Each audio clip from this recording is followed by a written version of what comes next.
The text message that shattered Melanie Davies's world arrived at 2:17 a.m. It wasn't for her. It was a phantom buzz from the nightstand from her husband Brennan's phone, which he never, ever left behind. Just one line of text glowed on the screen from a name she didn't recognize, Sasha. It read, "Everything's ready. The jet leaves at dawn. Just you and me, my love. Forever. Forever." That one word struck her harder than a physical blow. In the silent, cavernous space of their Park Avenue penthouse, with the city lights twinkling like distant, mocking stars, Melanie felt the floor drop out from beneath her. Her hand instinctively went to her swollen belly, a silent promise to the new life she carried. Her husband was leaving, and she was about to discover he was leaving her with nothing, except a single forgotten document worth more than his entire fortune. Life for Melanie Davies had been a meticulously curated masterpiece. Their penthouse on Park Avenue wasn't just a home. It was a statement with floor-to-ceiling windows that captured the New York City skyline like a living painting. Melanie, an art historian by training, had softened the apartment's modern edges with classical sculptures and impressionist prints, creating a sanctuary of taste and tranquility high above the city's relentless hum. She had met Brennan Davies 6 years ago at a gallery opening. He was electric, a rising star in the tech world, who had just launched Helios, a revolutionary data optimization platform. He wasn't like the other tech giants, brusque, awkward, or arrogant. Brennan was smooth with a disarming smile and a way of listening that made you feel like you were the only person in the universe. He pursued her with a charming, old-fashioned intensity, and she, a quiet academic from a comfortable but unremarkable Boston family, was swept away. Their life together became the stuff of tabloids, weekends in the Hamptons, skiing in Gstaad charity galas, where their names were whispered with a mixture of envy and admiration. Melanie had put her career on hold, a decision that seemed natural at the time. Brennan had insisted. "You're my masterpiece now, Melanie," he'd said, kissing her forehead. "Curating our life is a full-time job." And for a while it was enough. She loved him, and she was building a home, a life, a future. The news of her pregnancy 7 months ago had been the final perfect brushstroke on their canvas. Brennan had been ecstatic, or so it seemed. He'd bought her a ridiculous diamond necklace, a push present a little early. He'd laughed and talked endlessly about names, nurseries, and dynasties. He wanted a son to carry on the Davies name to inherit the empire he was building. The cracks, however, had started to appear about 3 months back. They were hairline fractures, almost invisible to the naked eye.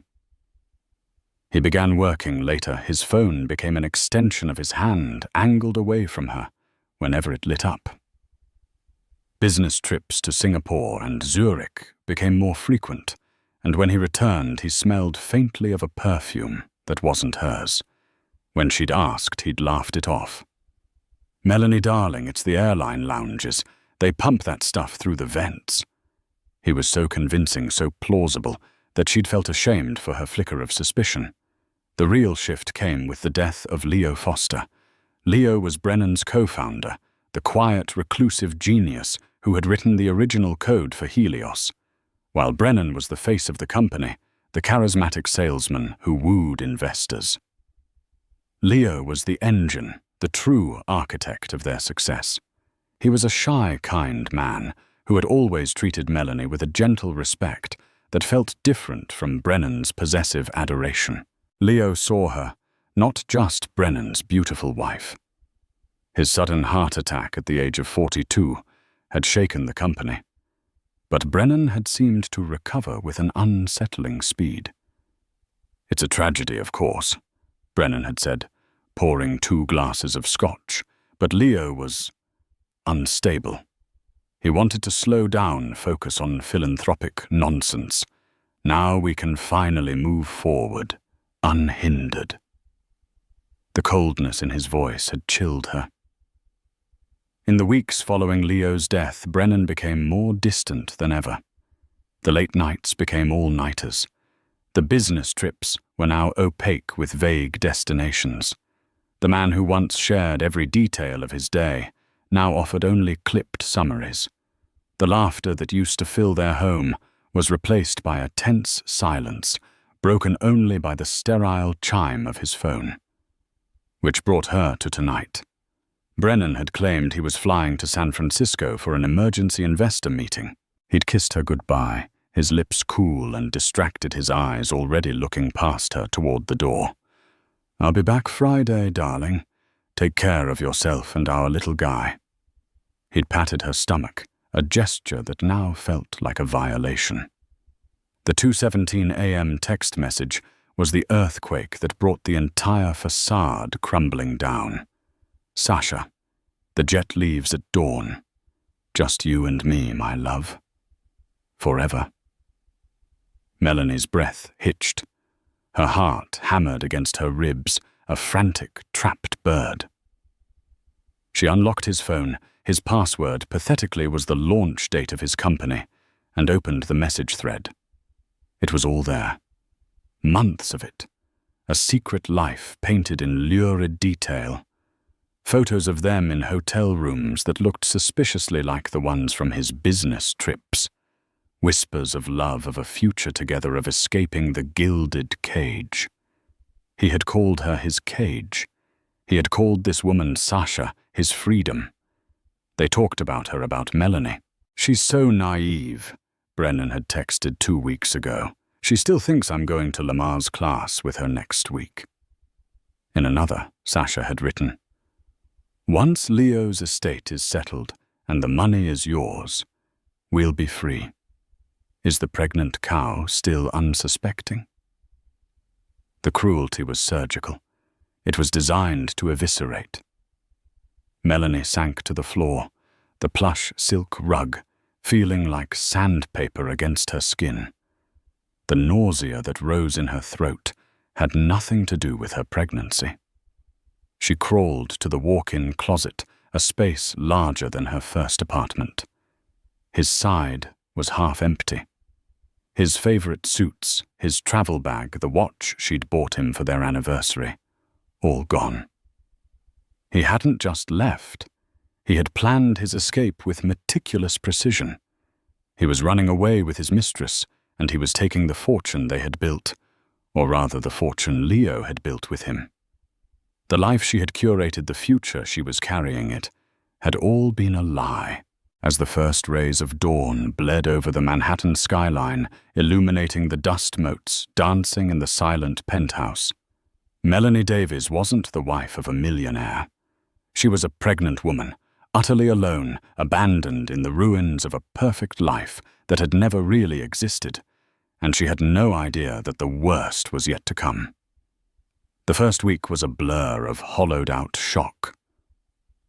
Melanie moved through the opulent penthouse like a ghost, the silence amplifying the frantic monologue in her head. Every object was a monument to her foolishness.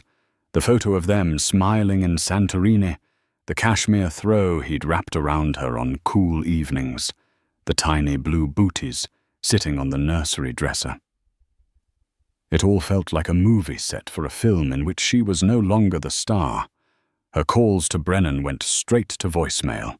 His assistant, a woman who used to be deferential and warm, was now a frosty gatekeeper.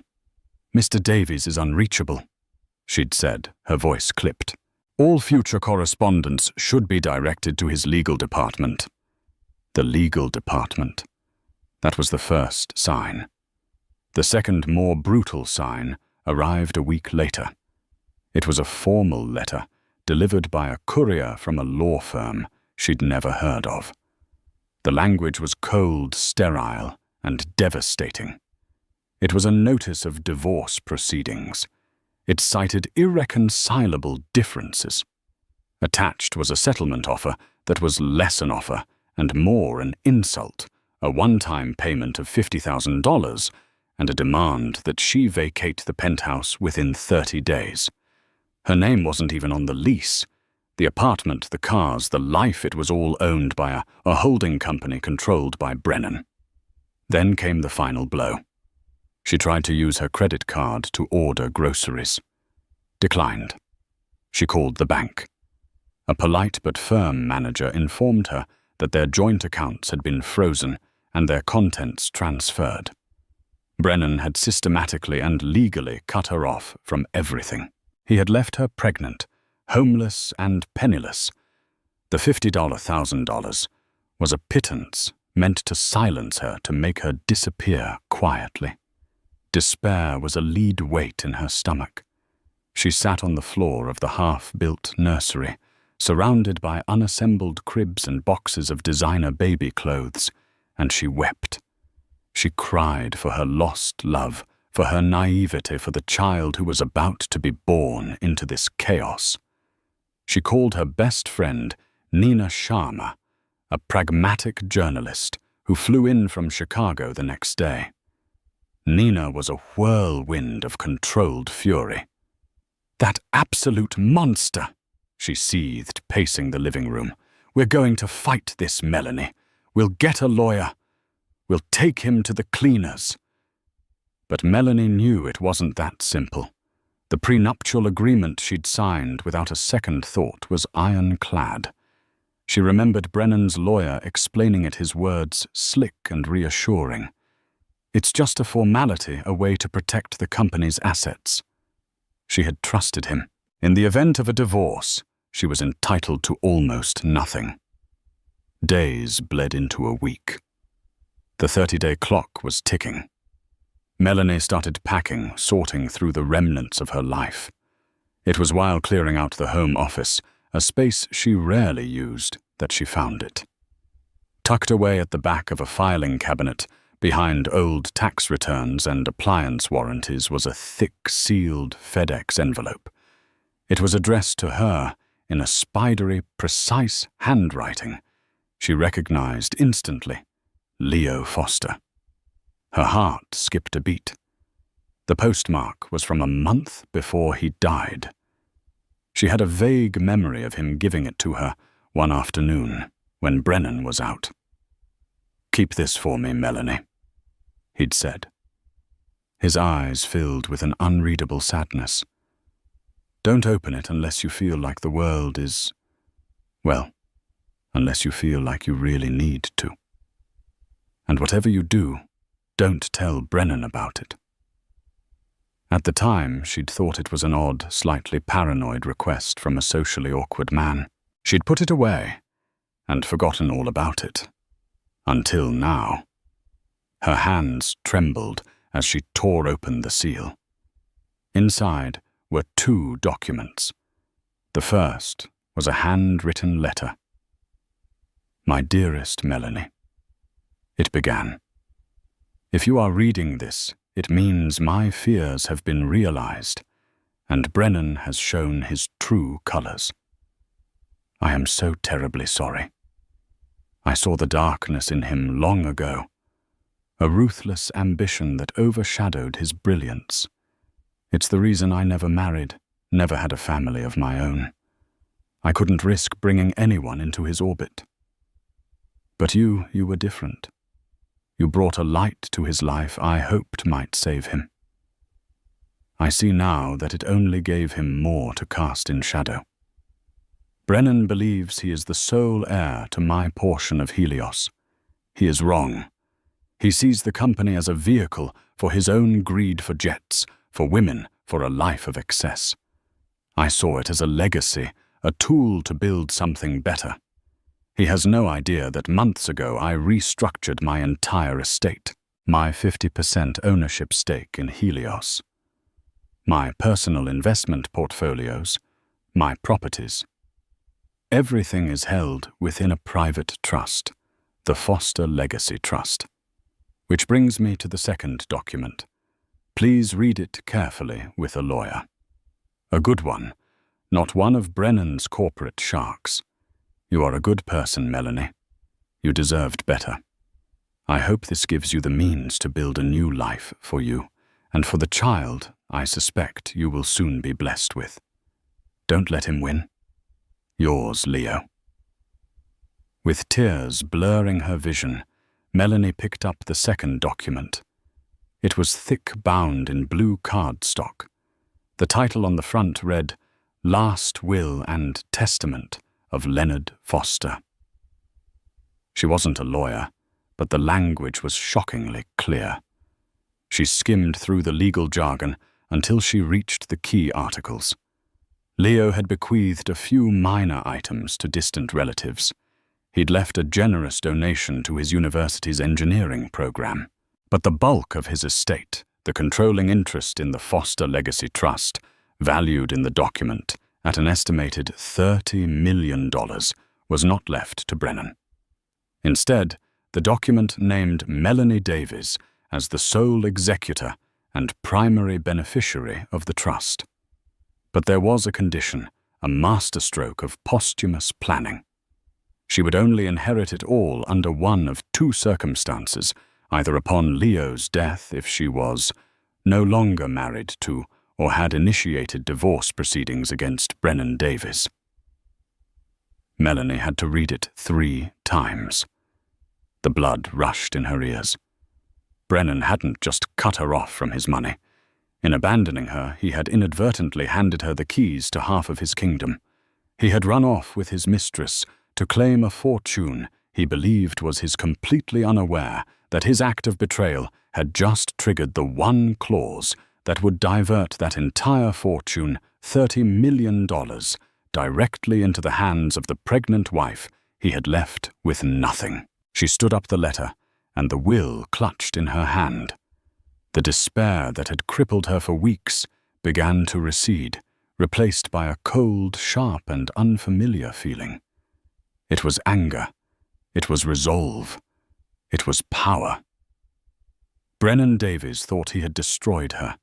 He had no idea he had just made her invincible. The fluorescent lights of the law office hummed a stark contrast to the sun-drenched luxury of her former life. The office of Mr. Garrett Cole was not on Park Avenue. It was in a respectable but unassuming building in Midtown, filled with the scent of old books and fresh coffee. Nina had found him through a journalist contact. He was known as a giant killer, a quiet, meticulous lawyer who specialized in complex estate litigation and had a reputation for taking on powerful bullies. Mr. Cole was a man in his late 50s, with kind eyes and a mind like a steel trap. He read through Leo's will and the accompanying letter, twice his face betraying no emotion. Melanie sat opposite him, her hands clasped over her baby bump, feeling a nervous tremor run through her. Finally he looked up, peering at her over his reading glasses.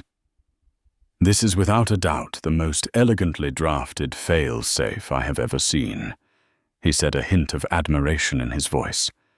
"Mr. Foster was a very clever man, and a very prescient one. So it's real, it's legally binding?" Melanie asked, her voice barely a whisper. "It's ironclad," Mr. Cole confirmed. The trust was established offshore, making it incredibly difficult for outside parties, say your husband's aggressive legal team, to challenge. The wording is precise. By serving you with divorce papers, Mr. Davies has unwittingly fulfilled the primary condition of the will. As the named executor, you now have the authority to assume control of the Foster Legacy Trust. And as the primary beneficiary, its assets are for all intents and purposes yours. A wave of relief so profound it left her dizzy washed over Melanie. What does that mean exactly? The $30 million. It means that Leo Foster's 50% stake in Helios, the company your husband believes he now fully controls, belongs to the trust. You control the trust. Therefore, you control 50% of the company, Mr. Cole explained calmly. You are now Mrs. Davies, your husband's silent and equal partner." The irony was staggering. Brennan had discarded her, believing she was a powerless accessory. Now she held a stake in his empire, equal to his own. "What do we do now?" she asked, a newfound strength hardening her voice. "We move quietly and deliberately," Mr. Cole advised. "The first step is for me to file the will with the probate court and formally establish your position as executor. This will be a private filing initially. Brennan won't be notified until we are ready for him to be. The second step is securing your immediate financial situation. The will specifies that the trust's liquid assets are at your disposal. We will arrange a transfer to a new bank account in your name. Only that will be more than sufficient to cover your living expenses and our legal fees." For the first time in weeks, Melanie felt like she could breathe. She wasn't homeless. She wasn't destitute. She had resources. "There's something else," Mr. Cole said, leaning forward. "Leo included a provision. The trust grants you his proxy votes on the board of Helios. You don't have to be physically present. You can exercise his full voting power on any corporate matter." He paused, letting the weight of his words sink in. "Your husband is likely planning to leverage his supposed 100% control to make significant changes. Perhaps sell the company, take on massive debt, or merge with a competitor. He will be in for a rude awakening when he discovers his vote is only half the equation." Meanwhile, thousands of miles away in the Cayman Islands, Brennan Davies and Sasha Petrova were living in a bubble of sun-drenched bliss. They occupied a sprawling beachfront villa, paid for by a corporate account. Their days were a hedonistic cycle of champagne breakfasts, yacht excursions, and decadent dinners. "Did you hear back from the lawyers?" Sasha asked one afternoon, draping herself over Brennan as he checked his laptop by the infinity pool. She was stunningly beautiful, with the sharp, intelligent eyes of a predator. "Just the usual," Brennan said, scrolling dismissively. "Melanie's lawyer will probably make some noise, but the prenup is airtight. We offered her 50 grand. She'll take it and crawl back to whatever drab life she came from." "And Leo's estate," Sasha pressed her fingers, tracing the muscles on his back. "When will that be settled?" "Soon," Brennan said with a confident smirk.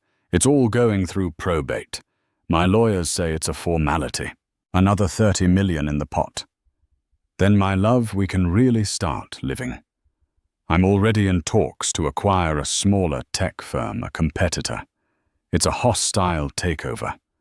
Leo was always too sentimental to do it. With full control, I can do whatever I want." He kissed her, blissfully unaware of the legal gears turning back in New York. He saw himself as a king who had just secured his kingdom, ignorant of the fact that the queen he'd just exiled now held the power to topple his throne. Back in New York, Melanie made her first move. It wasn't dramatic. It wasn't a thunderous declaration of war. It was quiet, strategic, and deeply personal. She moved out of the Park Avenue penthouse, leaving behind the ghosts of her old life. She didn't fight the eviction. She simply left. She found a beautiful, spacious brownstone to rent in Brooklyn Heights, a place with a garden and warm, sunlit rooms perfect for a nursery. With the initial funds transferred from the trust, she hired an obstetrician, a doula, and a financial advisor.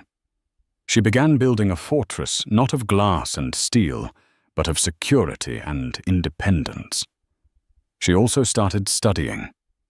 Mr. Cole sent her every file on Helios financial reports, board meeting minutes, investment summaries. She spent her nights not weeping over her husband's betrayal, but learning the language of his world. She read about data optimization, market caps, and venture capital. She absorbed every detail about the company Leo had built, and Brennan was now steering toward a cliff. Her first act as a controlling partner was subtle. She noticed a line item in the corporate expenses, a monthly lease of $150,000 for a villa in the Cayman Islands. Through Mr. Cole, she exercised her authority as a 50% stakeholder to flag the expense as non-essential and subject to board review.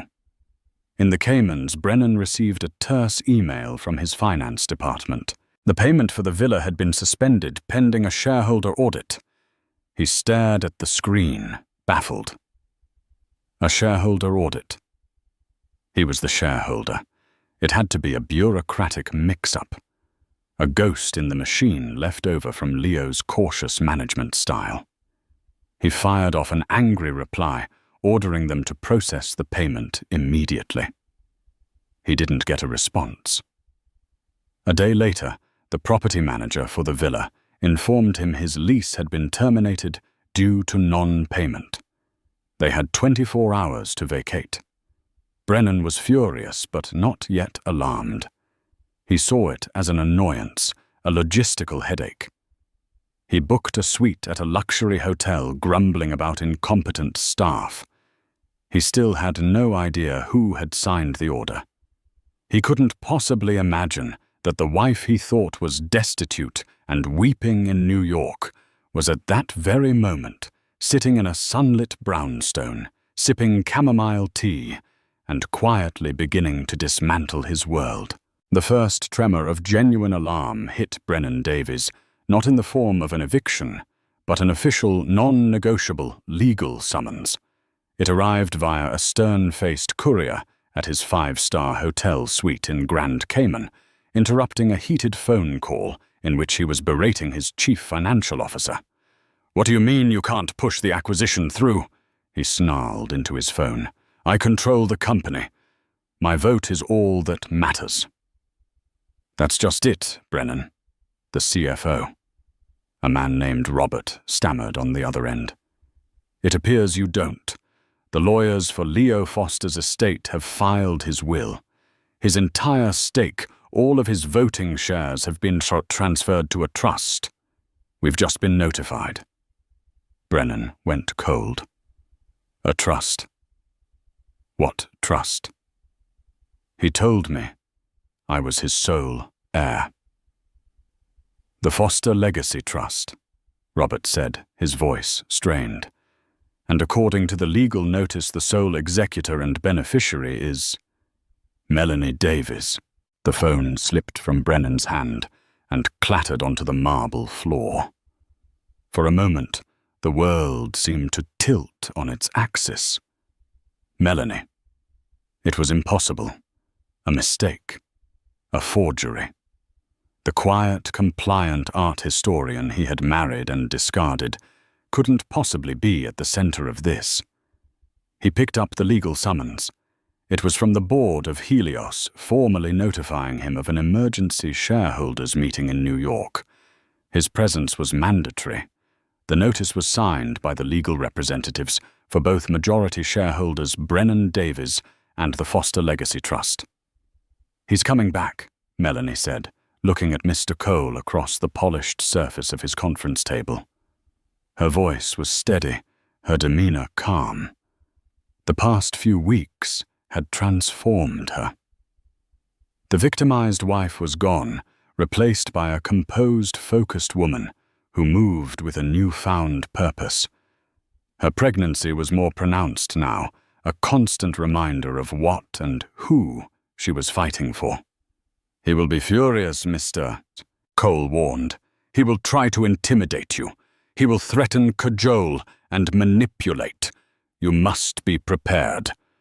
"I know who he is now," Melanie replied, her hand resting on her stomach. "I'm not afraid of him anymore." Brennan arrived in New York like a thundercloud, leaving Sasha behind in the Caymans with a string of promises and a platinum credit card.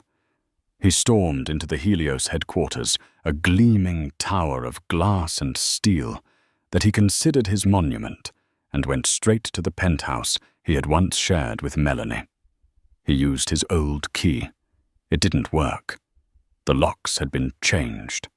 A security guard politely informed him that the property was under new tenancy and that he was trespassing. Seething, he went to a hotel and called Melanie. She answered on the second ring. "Melanie, what the hell is going on?" he demanded, his voice a low growl. "What is this game you're playing?" "It's not a game, Brennan," she replied, her voice cool and unfamiliar to his ears. It lacked the warmth, the deference he was so used to. "It's the execution of a legally binding document. I suggest you have your lawyer explain it to you." "A document? You forged it. You and that pathetic ghost, Leo. You conspired against me. Leo was your partner, Brennan, the man whose genius you built your fortune on. He simply took measures to protect his legacy from you. It turns out he was right to do so," she said. He tried a different tack, his voice softening into the persuasive purr he had used so many times before. "Melanie, listen to me. Darling, you don't understand this world. Corporate law, hostile takeovers, it's complicated. You're pregnant. You should be resting, not dealing with this stress.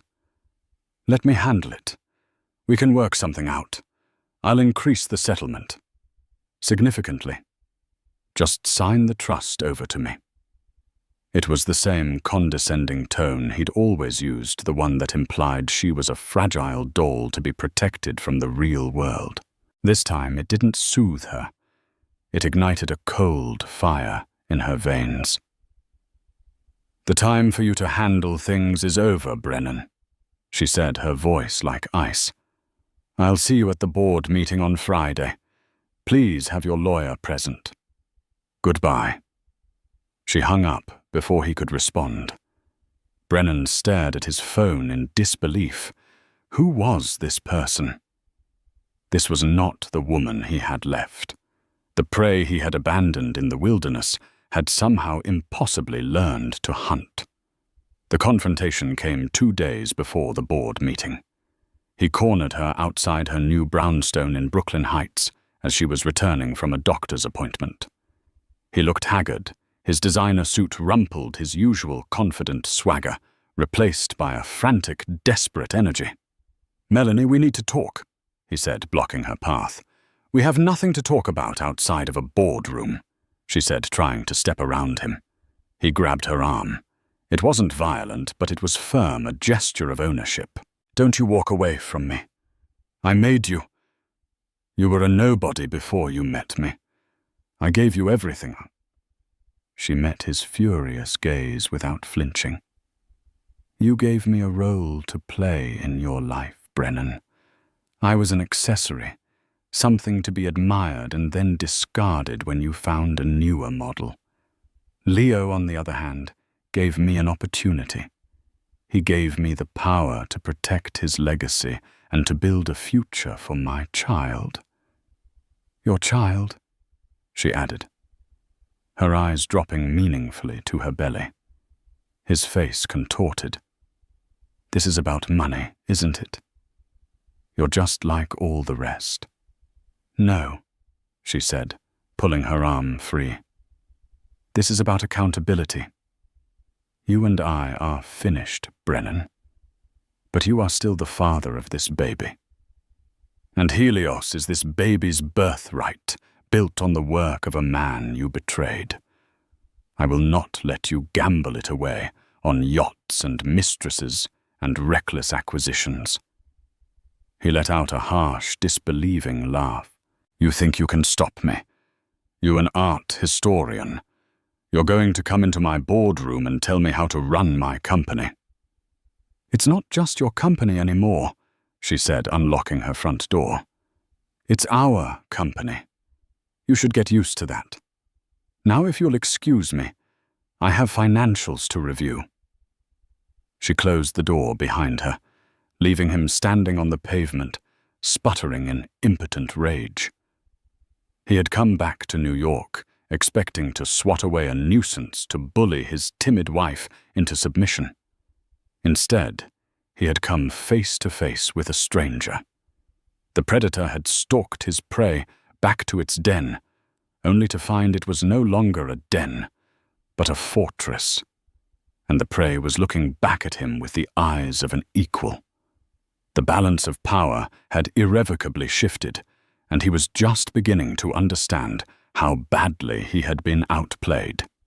While Brennan was crashing against the wall of Melanie's newfound resolve in New York, Sasha Petrova was growing impatient in the Cayman Islands.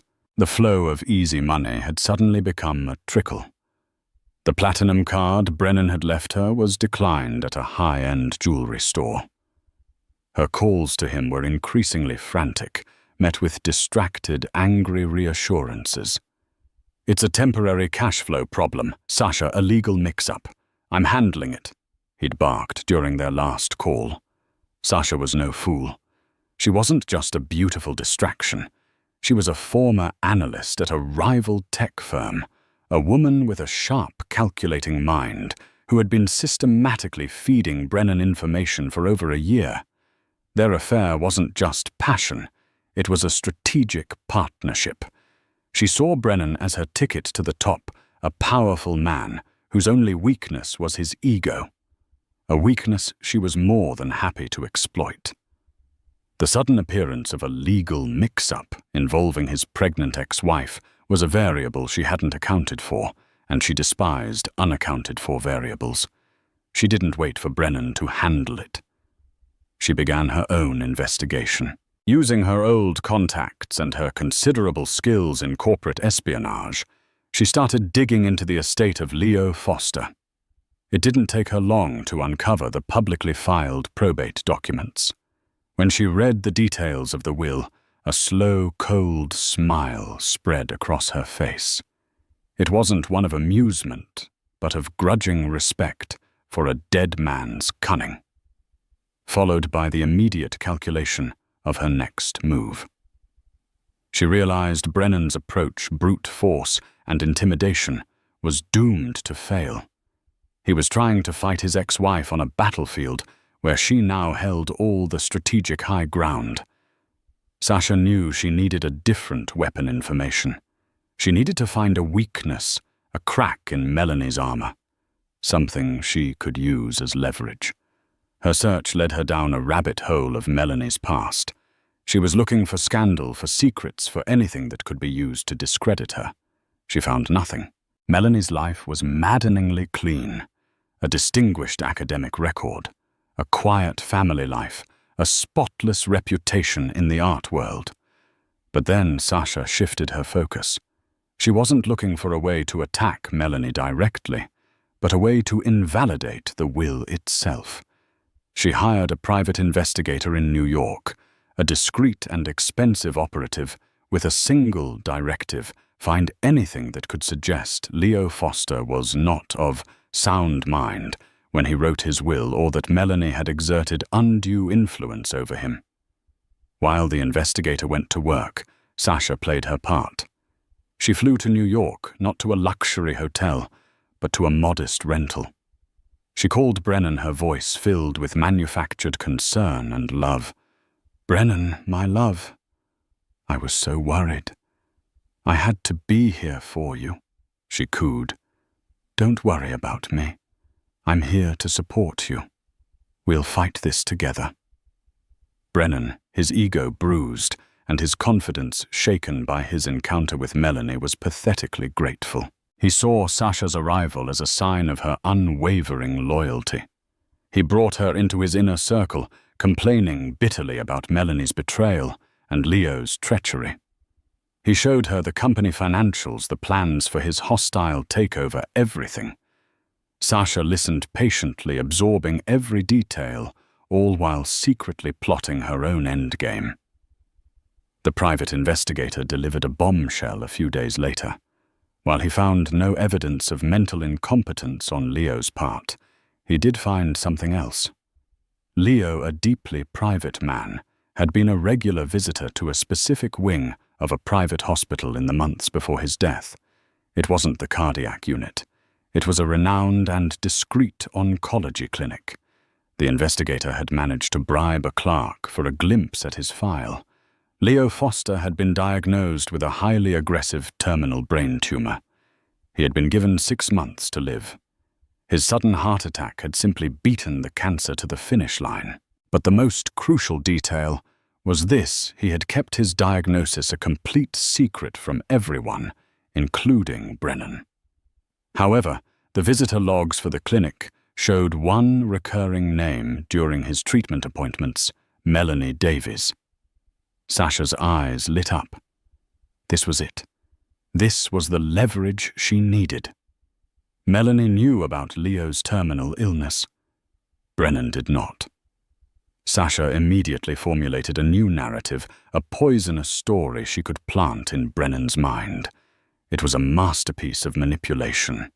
She met Brennan at his hotel bar, her expression a perfect mask of sorrow and reluctant revelation. "Darling," she began, her voice trembling slightly, "there's something I found out, something you need to know about Leo and Melanie." She laid it all out for him, twisting the facts into a damning indictment. She knew he was dying, Brennan. She was visiting him at the cancer clinic behind your back. He was vulnerable, his mind clouded by his illness and medication. She preyed on him. She isolated him from you and convinced the poor dying man to write her into his will. This wasn't Leo protecting his legacy. This was a cold, calculated plot by your wife to steal your company from under you. The poison took root instantly. Brennan's confusion and rage finally had a target. It all made sense to him now. Melanie's sudden strength, her knowledge, her refusal to back down. In his mind, she was no longer just an ungrateful ex-wife.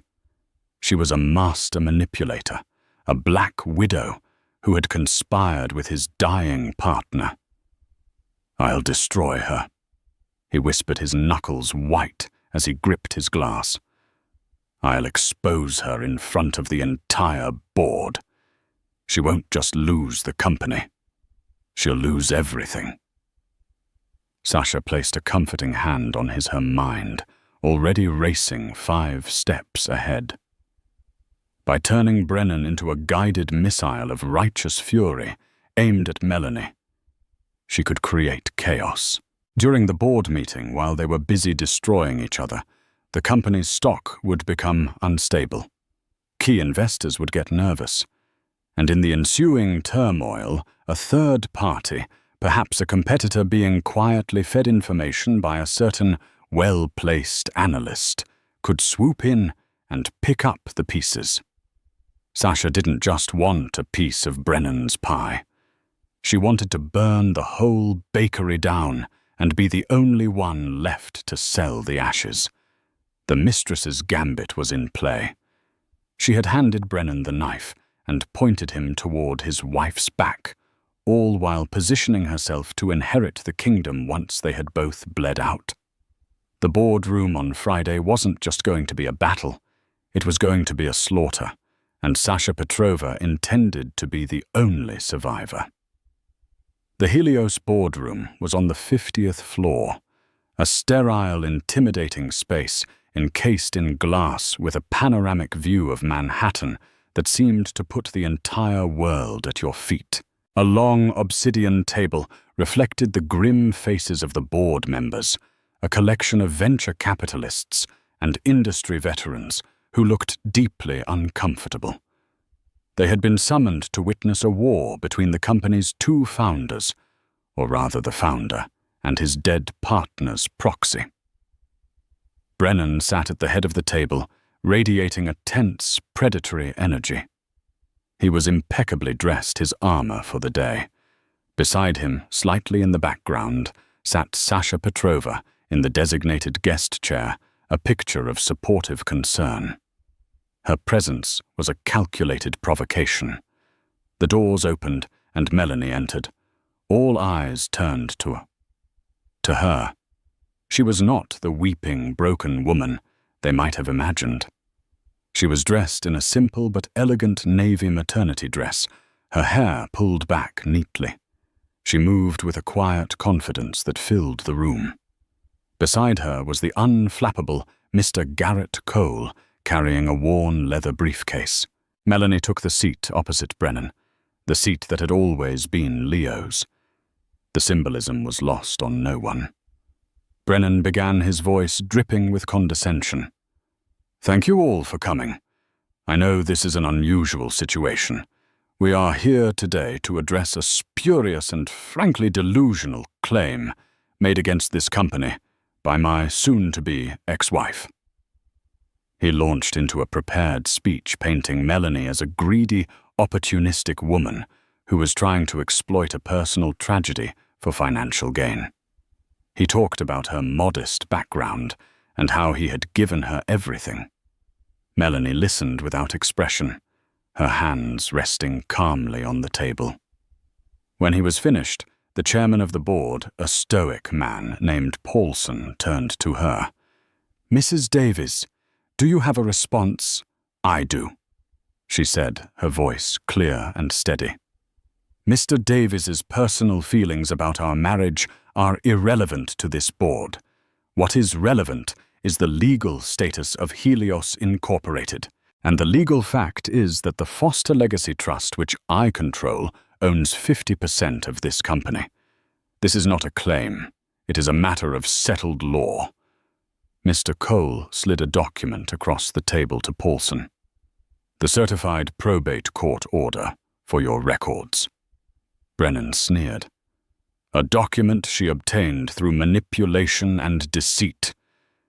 He stood up, his voice rising with theatrical fury.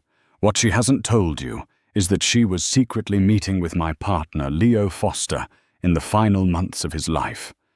She discovered he was suffering from a terminal illness, a fact he kept from me, his best friend.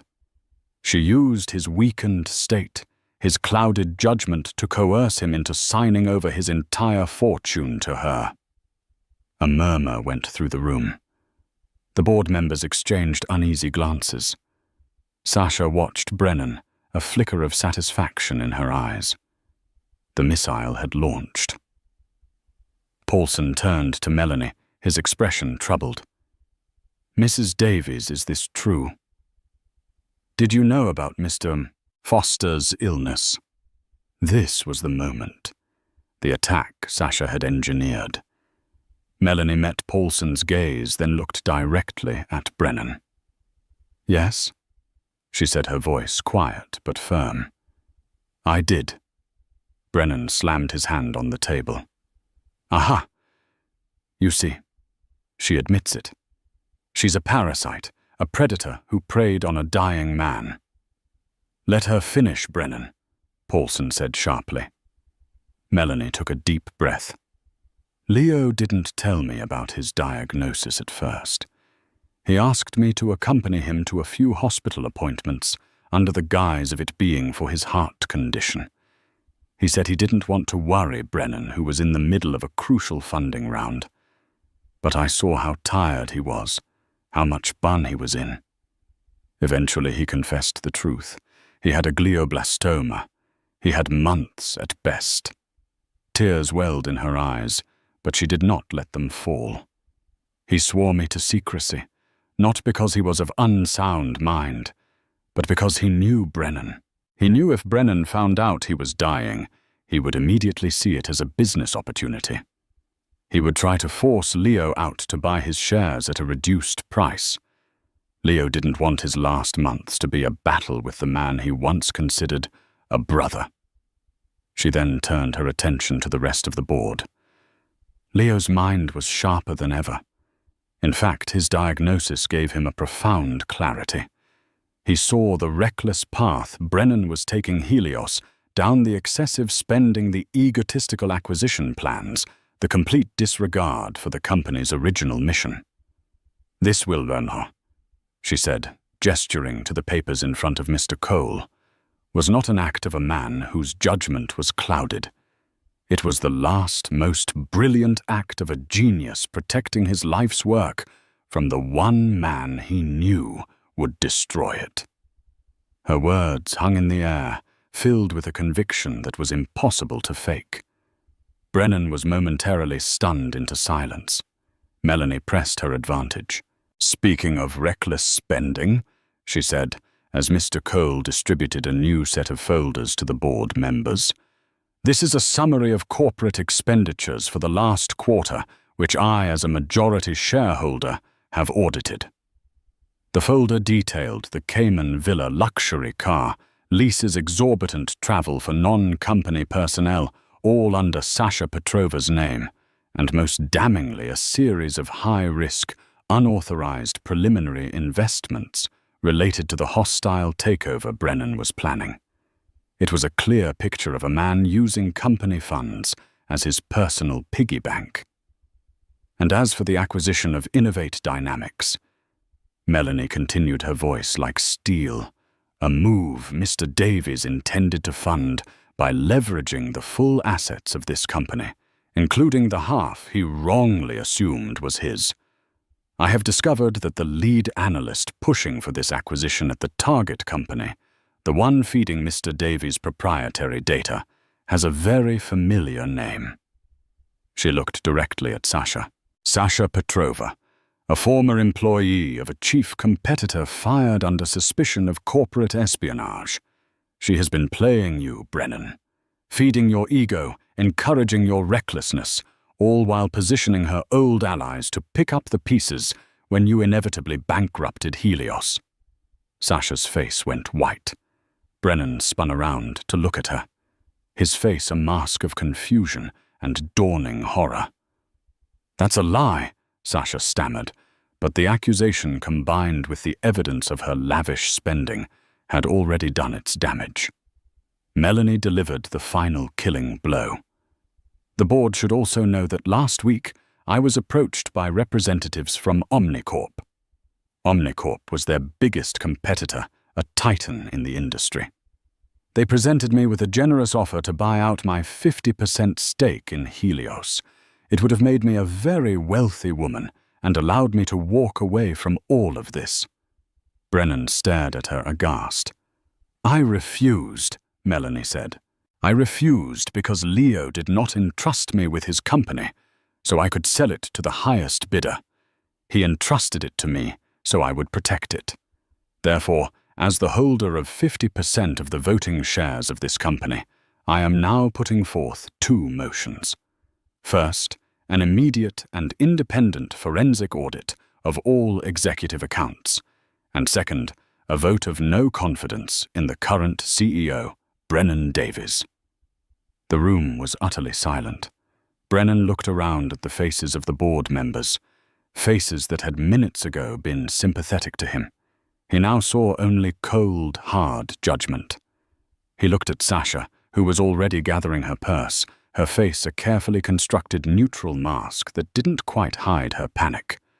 He looked at Melanie, his pregnant wife, who had not raised her voice, had not screamed or cried, but had simply and methodically dismantled his entire world with the truth.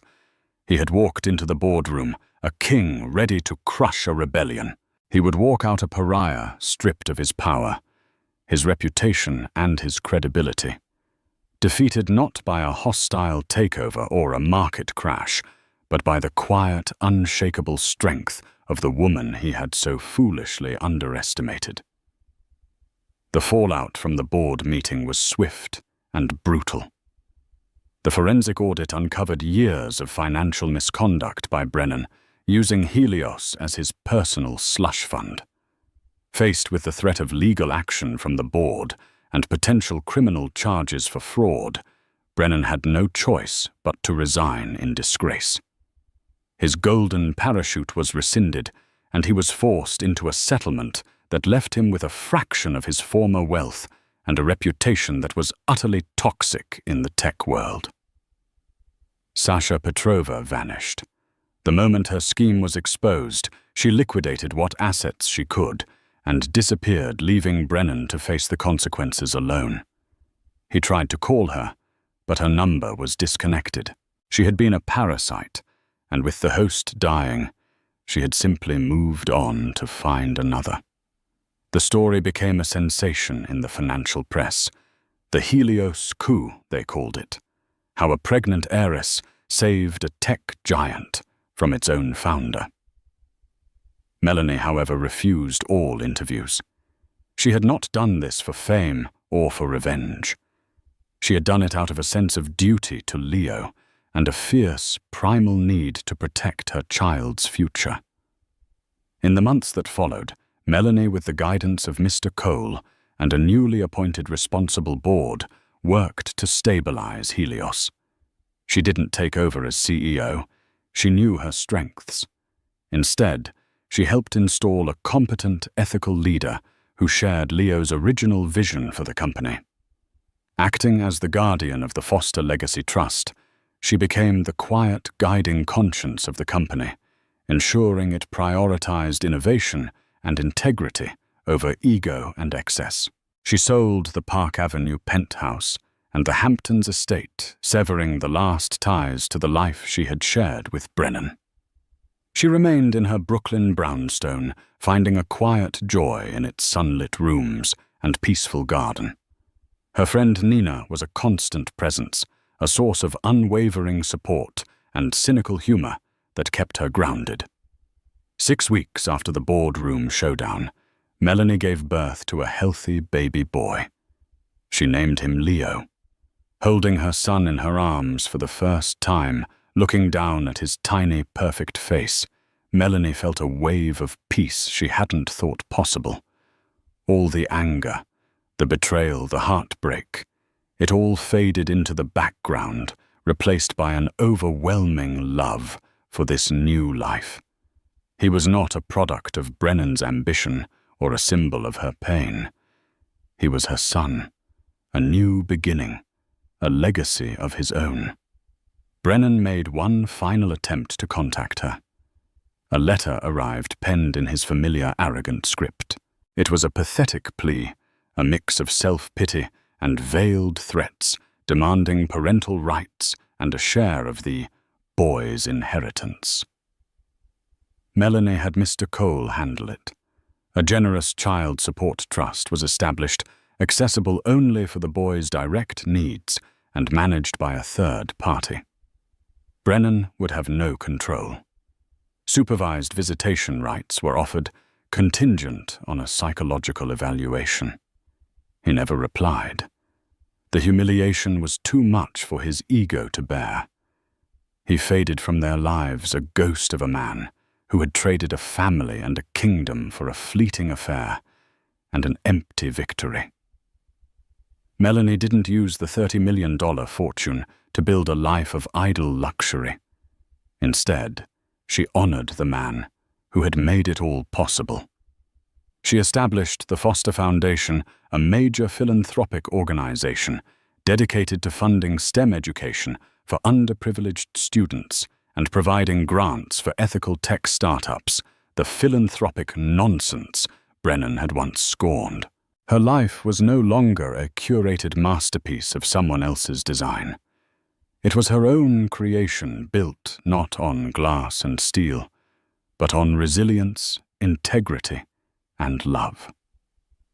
Sometimes in the quiet of the evening, while rocking baby Leo to sleep, she would look out at the distant lights of Manhattan, the city where she had lost everything and gained so much more. She was no longer just Melanie Davies, the abandoned wife. She was Melanie Foster Davies, a mother, a philanthropist, the guardian of a legacy and the architect of her own destiny. She had faced the ruins of her life, and from the rubble had built an empire of her own. From the glittering heights of Park Avenue to the cold reality of betrayal.